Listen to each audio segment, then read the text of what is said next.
Alors, je suis toujours sur la version de Blender 2.82a. Et pour ajouter un matériau simplement dans Blender, je vais sélectionner un objet, par exemple le cube par défaut. Je vais me rendre dans l'onglet Matériaux, ici à droite. Et ici, en fait, un matériau de base a déjà été affecté à mon objet. Je vais donc rajouter un autre cube. Voilà, juste pour vous montrer que même si ils ont le même look, sur cet objet-là, j'ai aucun matériau. Donc je vais venir en créer un deuxième en cliquant sur New et je me retrouve avec à peu près la même chose que pour le cube d'avant. Donc dans Blender, il y a plusieurs types de matériaux. C'est le premier onglet ici que l'on va pouvoir venir renseigner. Mais depuis quelques versions, il existe un matériau assez sophistiqué pour n'importe quel type de matériau, du verre, du bois, de la pierre, de la lave ou n'importe quoi d'autre. C'est le matériau principal, c'est le principal BSDF. Et je vais pouvoir venir configurer tout un tas de choses. Alors, on va commencer un truc simple. Par exemple, si je veux changer la couleur de ma boîte, je vais aller choisir une couleur.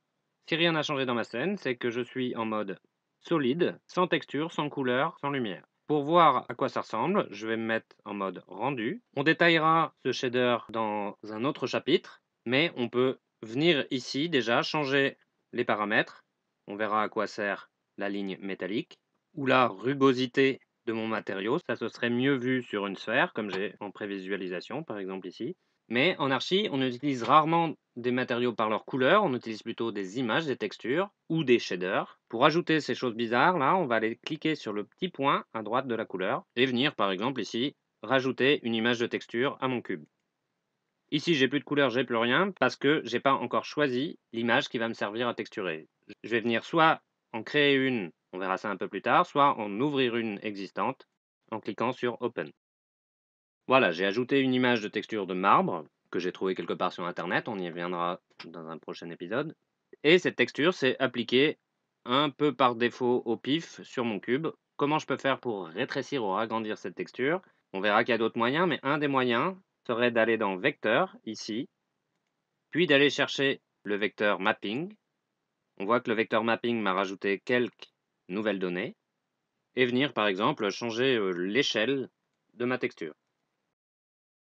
Ici, j'ai une texture simple. J'ai juste rajouté une image dans la couleur du matériau. On verra que pour faire des matériaux réalistes, on va venir rajouter des textures dans différents canaux, ceux qu'on trouve ici à droite, comme par exemple rajouter une image dans la rugosité. Donc je peux faire la même chose. Ici, j'ai une image qui correspond à la rugosité que je vais pouvoir rajouter. Sauf que cette image, je sais c'est un peu difficile de le voir, mais elle n'est pas calée sur mon image que j'ai utilisée pour la couleur de diffusion. Tout ça parce que pour mon image de diffusion, je suis venu changer quelques paramètres. Alors je pourrais venir faire exactement la même chose. Dans Vecteur, cliquer sur Mapping, puis changer ses valeurs. Mais on va voir qu'il est assez fastidieux de faire ça pour toutes mes images de texture.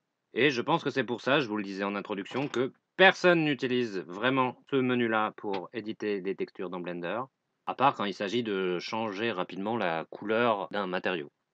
La deuxième méthode pour éditer des matériaux dans Blender, on va par exemple agrandir la fenêtre d'animation qui est ici et aller chercher la vue édition de shader. Et pendant qu'on est en train de régler notre matériau via ce panneau, Blender est venu fabriquer la même chose avec des boîtes et des liens.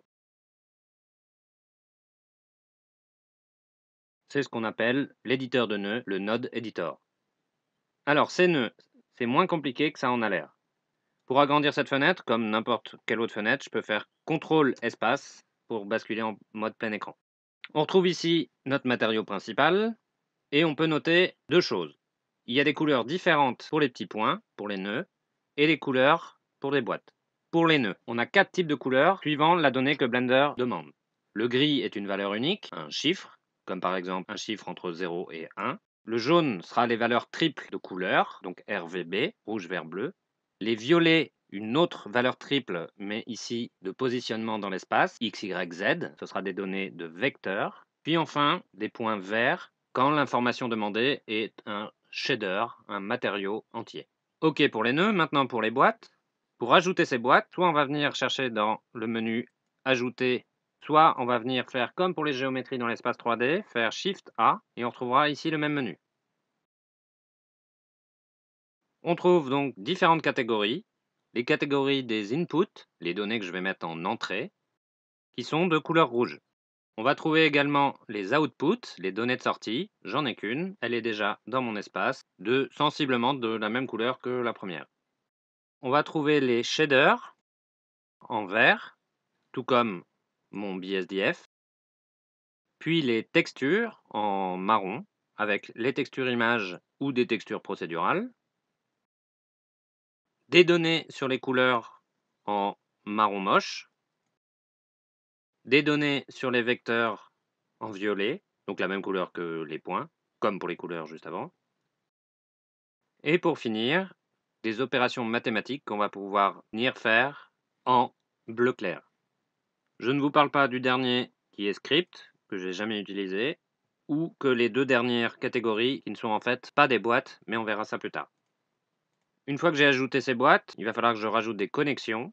Donc là, on va le faire totalement au pif, mais vous voyez ici un point jaune de couleur, je vais pouvoir venir le régler ici. Dans mon matériau de briques, j'avais par défaut une couleur blanche. Maintenant, c'est la couleur de ce nœud que je viens par exemple régler ici.